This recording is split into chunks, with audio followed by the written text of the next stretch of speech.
What's going on, my good people? Mike Hidalgo here. Thank you for joining us on another FCP Euro DIY. Today we're going to be working on a 2006 Porsche Cayman S.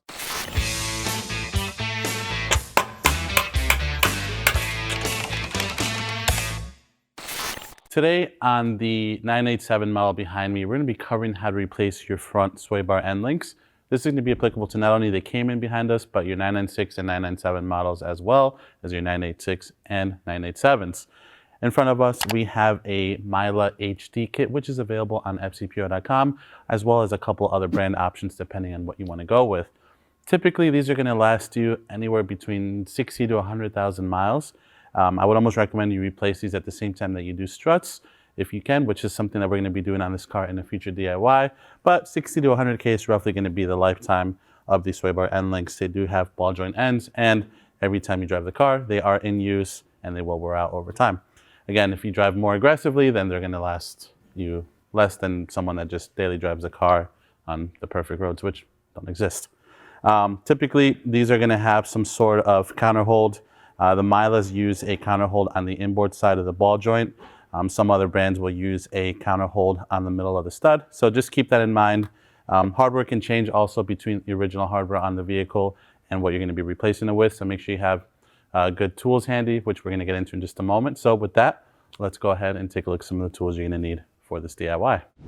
For this job, you're going to need a torque wrench that can handle 50 Newton meters all the way to 130 Newton meters. For that, we have both a 1/2 inch drive and 3/8 drive.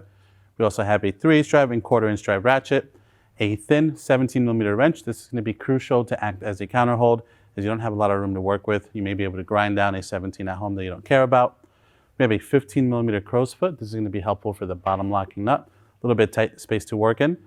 We have a 16 and a 15 millimeter ratcheting wrench. Again, the hardware can change between the factory hardware and the new aftermarket replacements. The Mila use a smaller nut for the bottom lock nut.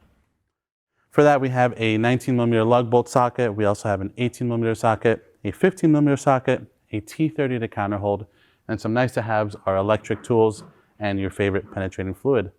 With that, let's go ahead and get started on this DIY. All right, my good people, today we're going to be focusing on the front passenger side of the Cayman. However, the steps are going to be identical for both the driver's side and passenger side. First step is going to be to remove our wheel. We have 5 19 millimeter lug bolts to undo. For those of you without an electric impact at home, I recommend you break the lug bolts free first while the vehicle's on the ground. Then you can lift it up and remove them the rest of the way. We're going to use a Milwaukee tape to just zap them out. We have our 19 millimeter socket, so let's go ahead and do that now.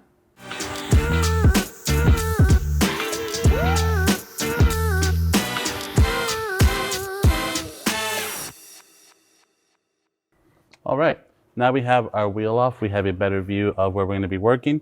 So let's get a little bit more close here. We can also rotate this assembly a bit to give you a better view of the locking nut on the end of that sway bar end link / pinch bolt combo. So let's start with that and let's get ready to remove that next. All right, my good people, first step is going to be to remove the 18 millimeter lock nut on the top of this pinch bolt here on the end of our sway bar end link. This one has the style similar to the Milas that we're going to be installing, where the counterhold is not at the end of the stud, but instead it is on the inside near the ball joint. So using this thin 17 millimeter wrench, just like I'm doing on this new ball joint end here, we're going to go ahead and counterhold on the inboard side while we break and remove the 18 millimeter nut on the other side. I'm going to go ahead and just give this nut a turn with our ratchet right now, just to see if I can break it free before the whole assembly starts to spin. Okay. Now we can take our 17 millimeter thin wrench to counterhold on the back. It always helps to hit the hardware with some penetrating fluid if it's a bit rusty. Another thing you can do is wire wheel everything. In this case, I have a small attachment on this drill. You just kind of go to town, then hit it with some penetrating fluid to clear out any rust buildup. Now I'm going to switch over to electric just to zap out the bolt or the nut quickly. Beautiful. So that's nice and loose. Now let's get a little bit more underneath and we're going to work on removing the lower nut that connects the end link directly to the sway bar. Then we can work on installing our new piece. All right, my good people, for the bottom sway bar end link, we have a T30 counterhold with a 16 millimeter ratcheting wrench. That's going to be our combo to get the bottom off. You know, Porsche loves doing spots on the back of the ball joint and the Torx or hex on the end of the stud. So in this case, we get both.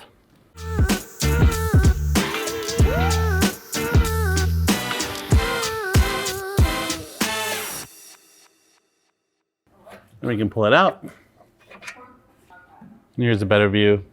Again, flat spots on the upper end of the stud, the pinch bolt portion, and the factory hardware happens to use a T30 to counterhold the bottom where it attaches to the sway bar. So now let's work in the reverse order. We'll just feed them both in, and then we'll start with the bottom. My good people, now we're going to feed our new end link back in. I went ahead and straightened out the hub assembly up top so that this can just feed itself in nicely into the upright. Then we just need to, of course, the bottom of the end link to go back into the sway bar.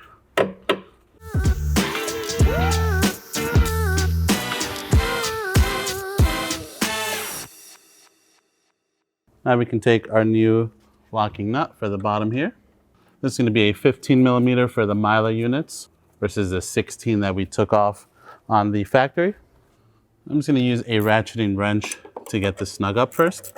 Porsche has a torque spec of torquing these to 50 Newton meters first.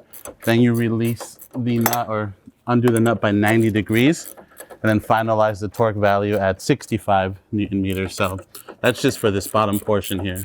We're just going to guesstimate this 50 using the old calibrated wrist, like so. Then we're going to turn it back a quarter turn.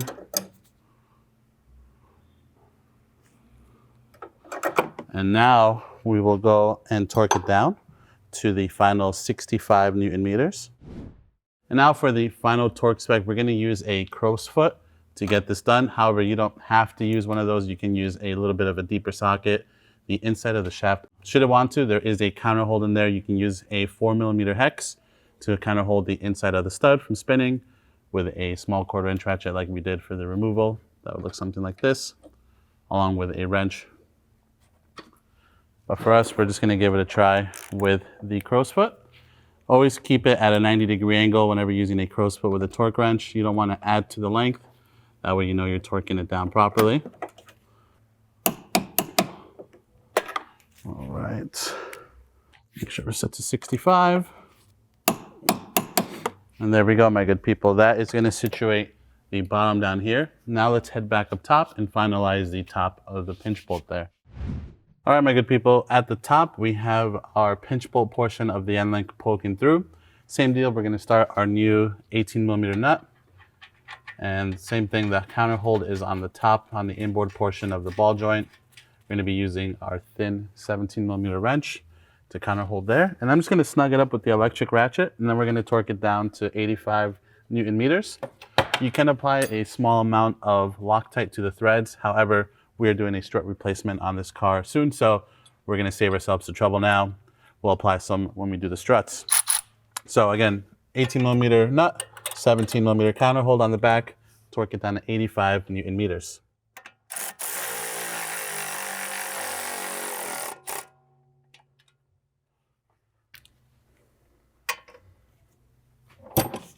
Right, we're going to put our 17 on the back there. I don't suspect it's going to want to turn very much, but we'll have our counter hold ready in case it does.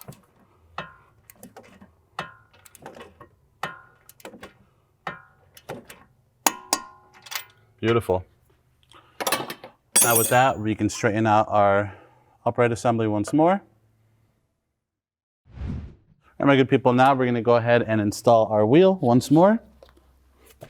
Get your lug bolts lined up as best as possible.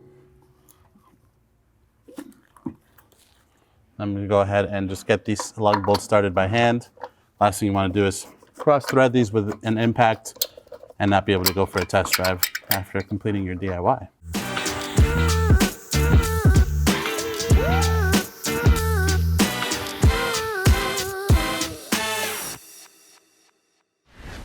Now we have our car back on the ground. We're going to go ahead and torque all 5 lug bolts to 130 Newton meters. We're going to do it in a crisscross pattern.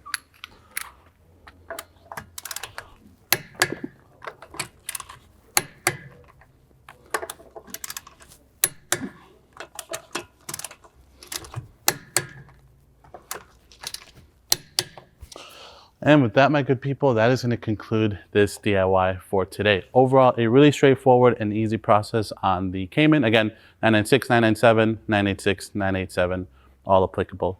If you like this DIY, please be sure to give it a thumbs up. If there's a specific video you want to see us do on this 987, or there's a question that you had about the DIY today, leave that in the comment section below.